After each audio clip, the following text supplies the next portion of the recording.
Magandang araw mga kabayan. Ngayong araw kabayan, ang aking misyon maglilinis ng IPS.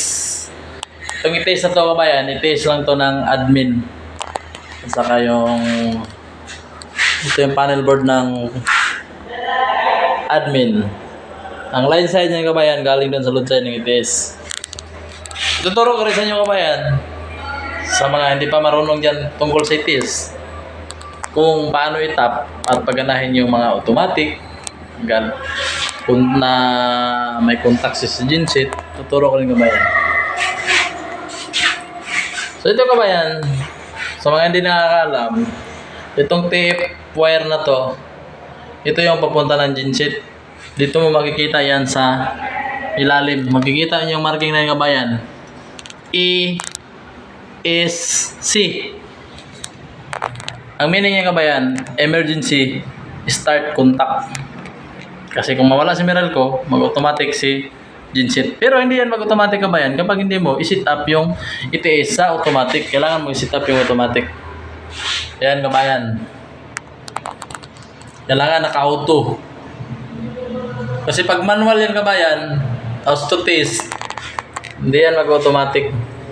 Tapos pag masit mo yung kabayan, kailangan mong buhayin yung dalawang breaker na to. Ito normal, ito sa emergency. Kasi ang breaker na yan kabayan, yung breaker na yon, yun yung magpapagana sa motor dito sa ITS para i-on niya yung breaker. So ito naman kabayan, itong A na to, ito yung emergency power. Yan, galing yan sa generator. Tapos ito namang in, yan yung normal. Yan yung galing kay Meralco. Bakit kasi dumaan ng ITS kabayan? Kasi kailangan para hindi magsasalubong yung power ni genset at power ni Meralco kung magkabiglaan na bumalik. Ang load side naman yan kabayan, yan load side na yan, yan yung pumunta sa pinaka-admin na main panel board ng mga admin. Ito na yung kabayan, load side. Pag mamatay man si Meralco, pagpasok ni genset, bubuhayin ni genset CTS, dito pa rin papasok yung power supply ni genset. Ayan may mga branches kabayan. Supply ng mga elevator, pump, lightings, lahat na sinusupplyan ng admin. So ngayon kabayan, maglilinis na ako kabayan. Tsaka pwede mo rin ito yung manual kabayan. Pwede mo yan manual. Pump mo, pump, pwede rin. Ito yung contactor niya kabayan. Oh. Ito contactor. Ito time delay off and on relay. Timer switch. Ito yung breaker niya kabayan. Ito yung protection niya kabayan, relay.